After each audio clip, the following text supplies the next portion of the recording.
Chair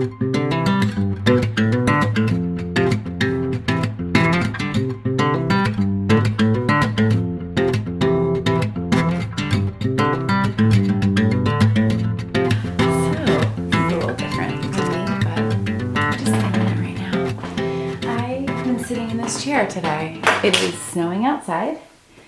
It's so Huga, you guys. I can't tell you how Huga it is. Yesterday was 75 degrees, and today was 35. Yeah, 40-degree difference. I remember hearing a meteorologist once say the chances of today's weather or tomorrow's weather being the same as today's is like 95%. This is one of those times when it was not. It was like a huge shift. So yesterday I was working on my Zweig on the porch outside, enjoying a cold soda and the sounds of my children playing and the warm breeze. And then today I sat in this chair in my craft room. I literally woke up, had breakfast, took a shower, and I sat on this chair and I said to my family, I'm not leaving this chair until this sleeve is done. I don't remember which one it is. Maybe it was this one. I'm not leaving this chair until I have finished this sleeve. And thankfully I had woven in most of my ends, so it didn't take long to just quick pop downstairs. I turned on my iron. I gave it a good steam iron. I wove in the ends and I was ready to go. So this ended up being my Huga sweater, which I think is ironic because I had originally intended for Huga to be in November. And this is when I started the Zweig. It was Zweig November.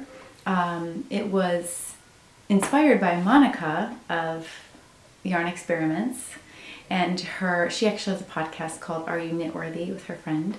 And she offered to send me yarn for my Zweig. So we had a lot of conversation back and forth and we decided upon Sugar Skull, which is a sparkly single. And, oh gosh, Tinta. I think it's Tinta. Once I finished the yoke, I actually put up the remainder of this yarn for sale on my D-stash, but I still have some Tinta left, just a little bit, so you can see what it looks like in its raw form. It's kind of navy, I guess. Navy with a bit of purple in it, I would say, because it's just a little bit off of my denim jeans. A pleasure to work with. I know she sold a lot of kits, and I know she would love to sell some more, so if you love the way mine came together, I would just head on over to Yarn Experiments and pick up some yarn. I guess I had a lot left over, but I definitely needed the 3 skeins for the main color and the sparkly. I'll show you that close up.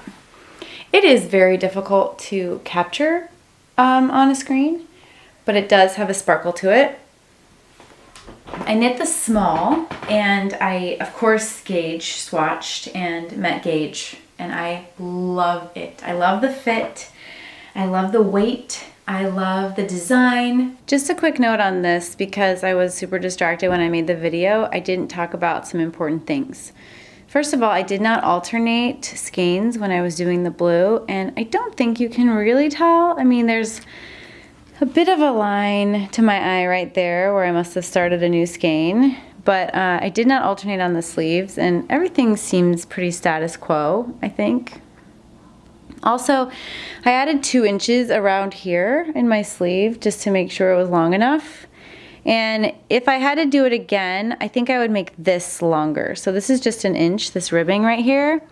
And it sits like exactly in the right spot, but I think because this ribbing is 5 inches long, I would rather have this be like maybe 3.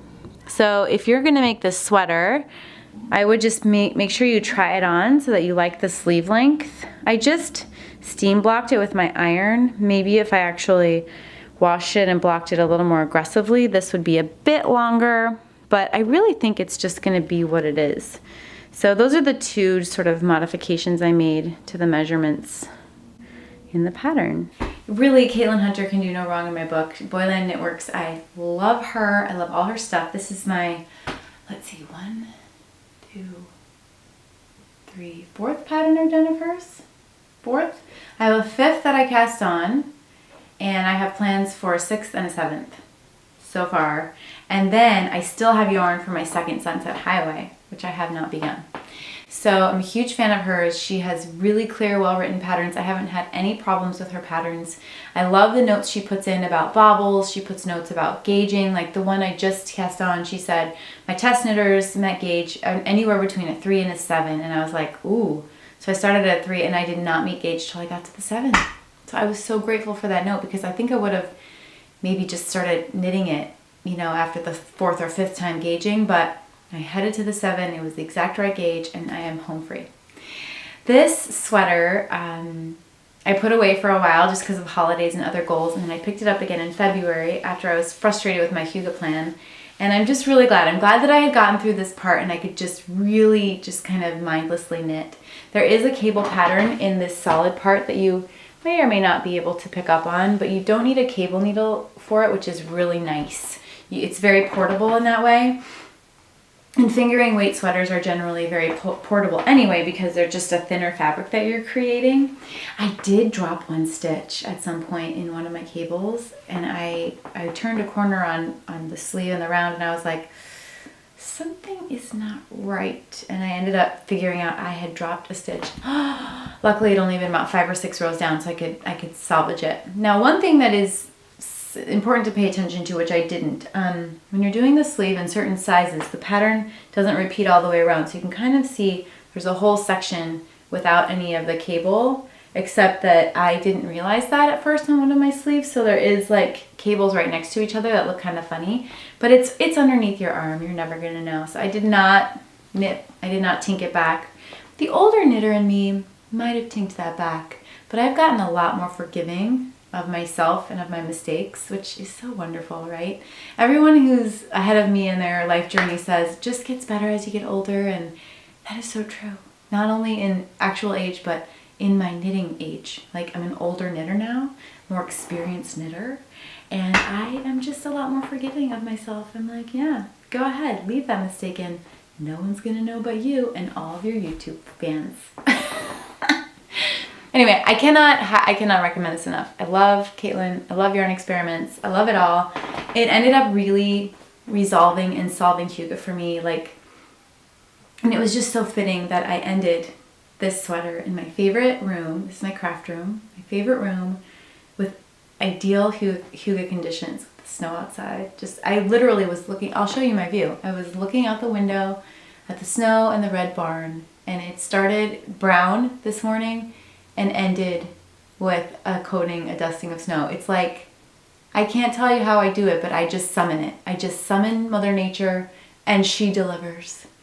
So thank you so much for going on this Huga journey with me. I had the best time this month just focusing in. I mean, there were some other chaotic things in my life that I had to do, and it was just nice to always center back to the space, back to the present, back to the Huga. I learned a lot about Huga from y'all and like from my Danish viewers. So helpful. I've decided, I think we're going to go on a trip to Denmark, and that will be my real full circle moment on this when we do that later this year. And just thank you. Thank you as always for coming on journeys with me and going with my ideas, because I got a lot of ideas in there. All right, Zweig by Caitlin Hunter, Yarn by Yarn Experiments. Go knit it, and I can't wait to see yours. Don't forget to use hashtags, because that's how I find all these gorgeous finished objects. All right, thanks for checking in. Bye.